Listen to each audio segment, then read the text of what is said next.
ನಮಸ್ಕಾರ ವೀಕ್ಷಕರೇ, ಸಿಎನ್ಸಿ ವರದಿಗಾರರಾದ ರವಿಕುಮಾರ್ ಅವರ ವಿಶೇಷ ವರದಿ ಇದಾಗಿದೆ. ಪರಶುಗಡ ಎಂಬ ಸ್ಥಳ ಇದೆ. ಈ ಪರಶುಗಡ ಎಂಬ ಸ್ಥಳ ಎಲ್ಲಿದೆ, ಇದರ ಮಹಿಮೆ ಏನು ತಿಳಿಯೋಣ ಬನ್ನಿ. ಪರಶುಗಡ ಎಂದರೆ ಪರಶುರಾಮನ ಜನ್ಮಸ್ಥಳವಾಗಿದೆ.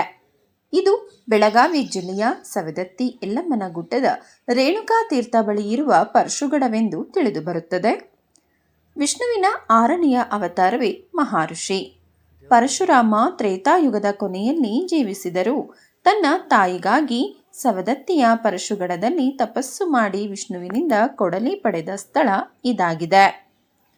ಪರಶುರಾಮ ಬ್ರಾಹ್ಮಣ ಸಪ್ತಋಷಿ ಜಮದಾಗ್ನಿ ಹಾಗೂ ರೇಣುಕಾದೇವಿಗೆ ಜನಿಸಿದ ಪುತ್ರರಾಗಿದ್ದಾರೆ.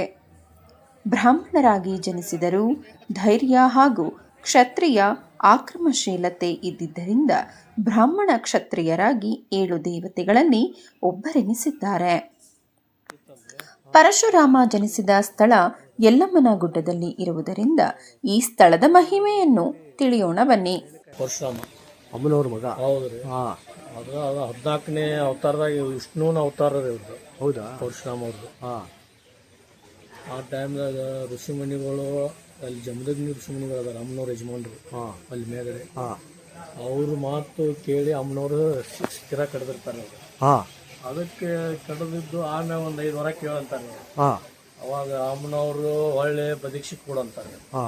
ಆಮ್ಯಾಗ ನಿಮ್ಮಲ್ಲಿರೋ ಕೋಪನ ಬಿಡ್ರಿ ಅಂತಾರೆ. ಆಮ್ಯಾಗ 5 ಮಂದಿ ಅಂತಂಬ್ರು ಇರ್ತಾರೆ ಅವ್ರು ಅಮ್ಮನವ್ರಿಗೆ. ಅವ್ರನ್ನ ಭಸ್ಮ ಮಾಡಿರ್ತಾರೆ ಋಷಿಮುನಿಗಳು. ಅವ್ರನ್ನ ಹೊಳ್ಳಿ ಬದೀಕ್ಷೆ ಕೊಡ ಅಂತ ಹೇಳ್ತಾರೆ.